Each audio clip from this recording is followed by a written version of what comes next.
स्वागत है आप लोगों को इस ऑनलाइन क्लास में।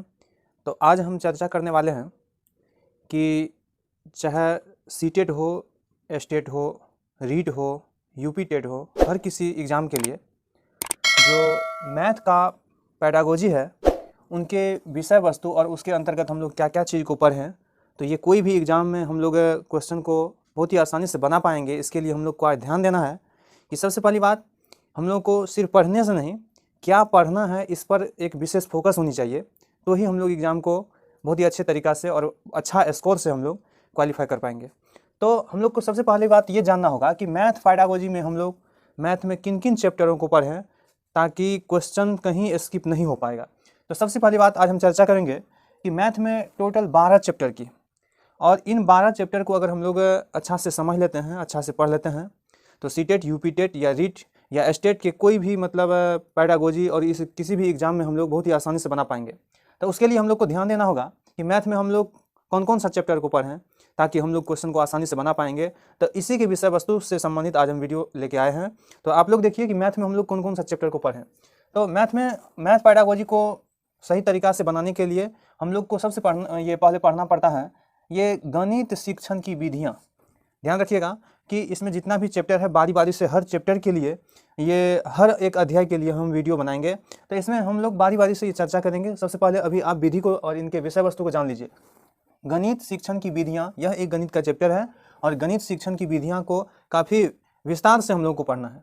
उसके बाद गणित की प्रकृति, दूसरा चैप्टर के रूप में हम लोग ये दूसरा अध्याय में हम लोग पढ़ेंगे कि गणित की प्रकृति, अर्थात ये हम लोग गणित का कैसा प्रकृति, क्या नेचर है, इनसे संबंधित विशेष चर्चा इस चैप्टर में हम करेंगे और इस अध्याय में करेंगे। उसके बाद हम लोग को पढ़ना है कि गणित की भाषा, कि गणित की क्या भाषा है और गणित की भाषा को हम लोग कैसे मतलब उसको डिवाइड करेंगे और किस आधार पर पढ़ेंगे, इसको हम लोग को इस चैप्टर में जानना है। उसके बाद हम लोग को पढ़ना है सामुदायिक गणित, और ये सामुदायिक गणित से भी कई बार ये पेडागोजी से रिलेटेड क्वेश्चन पूछा जाता है। उसके बाद गणित अधिगम की अवस्थाएं। गणित अधिगम मतलब क्या, कि गणित जो सीखने सिखाने की जो प्रक्रिया है उनकी क्या अवस्थाएं हैं, उनके अवस्थाओं को हम लोग पूरा डिटेल में पढ़ेंगे।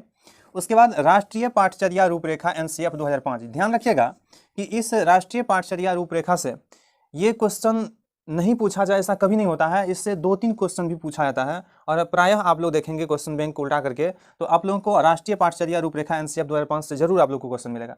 उसके बाद हम लोग को पढ़ना है 7वां ये चैप्टर के रूप में वेन हीले का ज्यामितीय अधिगम। ध्यान रखिएगा कि वेन हीले का ज्यामितीय अधिगम से भी क्वेश्चन पूछा जाता है मैथ ये पेडागोजी में, इसलिए हम लोग को यह चैप्टर भी पढ़ना है। और उसके बाद हम लोग को 8वां चैप्टर के रूप में पढ़ना है औपचारिक और अनौपचारिक मूल्यांकन, चूँकि इनसे रिलेटेड भी बहुत सारा क्वेश्चन पूछा जाता है, इसलिए इस चैप्टर को हम लोग विशेष रूप से पढ़ेंगे। उसके बाद है क्या कि गणित शिक्षण की समस्याएं। गणित शिक्षण में कैसी कैसी समस्याएं हैं और क्या समस्याएं हैं, ये चैप्टर है, तो हम लोग इनको भी विस्तृत तरीका से पढ़ेंगे। त्रुटि विश्लेषण अधिगम के प्रासंगिक पहलू। उसके बाद हम लोग का अगला ये अध्याय होगा कि त्रुटि विश्लेषण अधिगम के प्रासंगिक पहलू, इनके बारे में विशेष चर्चा करनी है। निदानात्मक एवं उपचारात्मक शिक्षण, तो याद रखिएगा कि यह भी बहुत ही महत्वपूर्ण चैप्टर, जिससे कि बहुत बार ये क्वेश्चन ये पूछा गया है। आप लोग भी देखेंगे क्वेश्चन बैंक ये उल्टा करके तो मिलेगा, और यह बहुत ही अच्छा विधि है।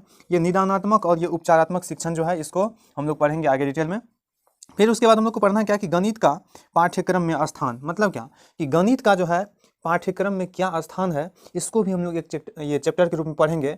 तो आप लोग बिल्कुल एक नज़र में इसको याद रखेंगे, या तो इसको स्क्रीनशॉट कर लीजिए या फिर इनको याद रखिए, इनको नोट कर लीजिए। और मैथ पेडागोजी के लिए अगर आप इन 12 चैप्टर को पढ़ लेते हैं तो बिल्कुल भी आप ये पेडागोजी को बहुत ही आसानी से बना सकते हैं और बहुत ही समझ ये के साथ ये सॉल्व हो सकता है बहुत ही कम समय में।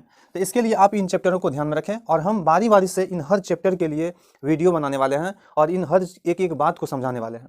उसके बाद हम लोग को ध्यान रखना है कि पहला जो पॉइंट था हम लोग का पहला अध्याय कि ये गणित शिक्षण की विधियाँ, तो ध्यान रखिएगा कि गणित शिक्षण की 10 विधियाँ हैं और इन 10 विधि से क्वेश्चन मैथ पेडागोजी में नहीं पूछा जाए ये कभी हो नहीं सकता है। तो इसलिए आप मैथ ये गणित ये शिक्षण की जो ये 10 विधि है, इन 10 विधि को हम बारी बारी से इस पे एक पॉइंट पे हम चर्चा करने वाले हैं। सबसे पहले आप लोग ये जान लीजिए कि गणित शिक्षण की जो 10 विधि है वो कौन सा विधि है, जिनसे कि हम लोग जानेंगे और ये किसी भी क्वेश्चन को सॉल्व करने का प्रयास करेंगे। तो ध्यान दीजिए, पहला है आगमन विधि। अब आप लोग को लगता होगा आगमन विधि क्या है, तो ये जितनी भी 10 विधि है, इस 10 विधि को हम बहुत ही डिटेल में आगे बताने वाले हैं। तो आगमन विधि वैसे अभी इतना जान लीजिए कि मतलब उदाहरण से नियम की तरफ आना ही आगमन विधि है। और निगमन विधि जो है वो आगमन का उल्टा है।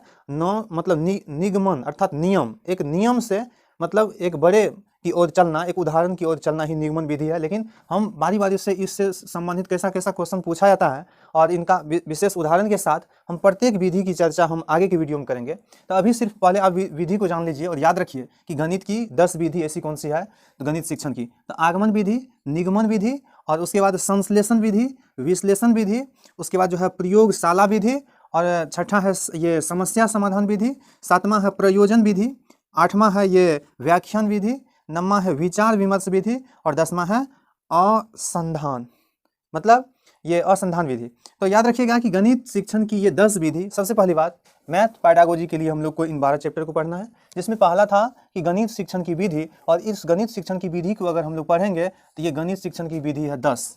अब हम लोग को इस पहला चैप्टर में ये गणित शिक्षण की जो ये 10 विधि है, तो सबसे पहले इस पहला पॉइंट के लिए इस 10 विधि को पढ़ना है, और जो कि गणित शिक्षण की इस 10 विधि को आप याद रखिए। और उसके बाद नेक्स्ट वीडियो में हम आगमन, निगमन, संश्लेषण, विश्लेषण, उसके बाद ये प्रयोगशाला, समस्या समाधान, प्रयोजन, व्याख्यान, विचार विमर्श और ये असंधान, हर विधि के बारे में चर्चा करने वाले हैं। तो आज हम लोग का ये प्लानिंग रहा कि आगे के वीडियो में हम इस विधि को पढ़ाने वाले हैं। तो आज के वीडियो में बस इतना ही। बहुत बहुत धन्यवाद। आप लोग बने रहिए आगे के वीडियो में, और हर किसी पॉइंट की चर्चा करने वाले हैं ताकि मैथ पेडागोजी का हर एक सवाल आप लोगों से बने। धन्यवाद।